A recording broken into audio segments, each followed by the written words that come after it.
At the end of the day, every person who cares about Israel, every person who carries Israel in his or her heart, is a stakeholder, is a shareholder in this amazing enterprise called Israel. A few weeks ago, I was given the honor and the privilege of hosting here in New York the world's most amazing theater group. This theater group comes from Israel. And what makes this theater group the most unique theater group in the whole world is the fact that its entire cast is people that are both deaf and blind. People that are both deaf and blind. I want you to think about it. You're on stage.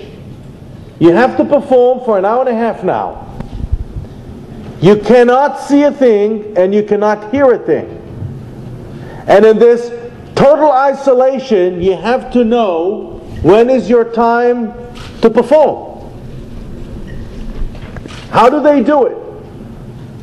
How do they cue their actors and actresses on stage? And the answer, of course, is by touching one another. That's why this theater group is called in Hebrew Na Lagat, which means in English, please touch. And let me tell you, it's the most inspirational theater performance I've ever seen in my life. And I bring it up to you because I want you to know, this is the Israel that you will encounter.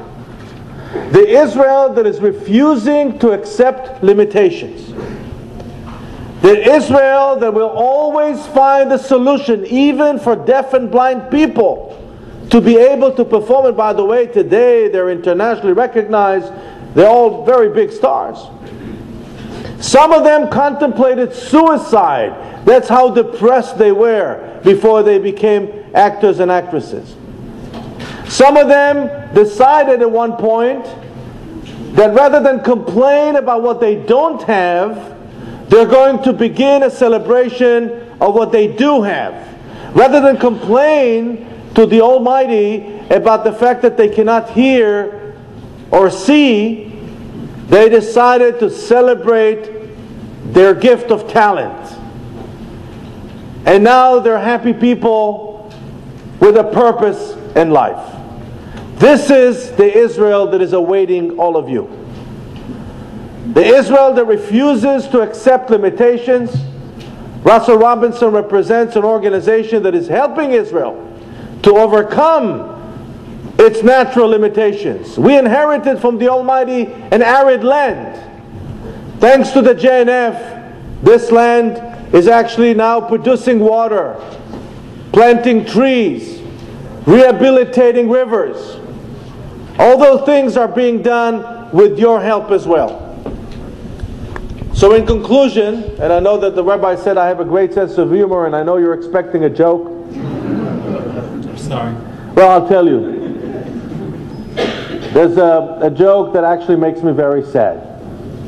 It's a story that I heard from one of the people that worked in the French government when I visited France. He told me, look, this is, let me tell you a story that will illustrate your country's image in Europe, he said.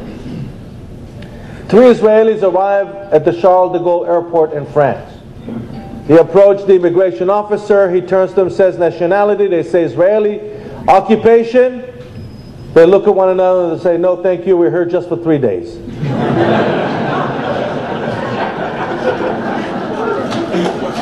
We will not occupy France this time around. Maybe next time. Not today.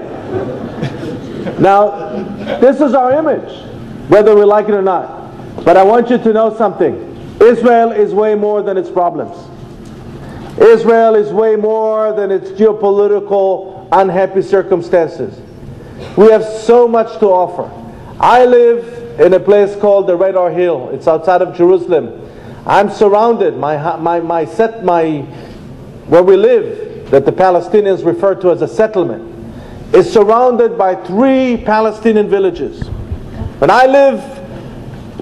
I sit in my living room and I watch television, from the window I can see no less than 3 Palestinian villages. Not one, 3. And let me tell you, the situation with the Palestinians doesn't even cross our minds when we live our lives in Israel. The Radar Hill is on the other side of the Green Line, yet it's the safest community that I've ever been to, that I've ever lived in. The last burglary we had in the Radar Hill was in 2004. We have 3,000 families there. So life in Israel is safe, is vibrant, is filled with inspiration, and I think you will love every second of it. So thank you so much for choosing to turn Israel into your home. It's always been your home, and welcome back. God bless you.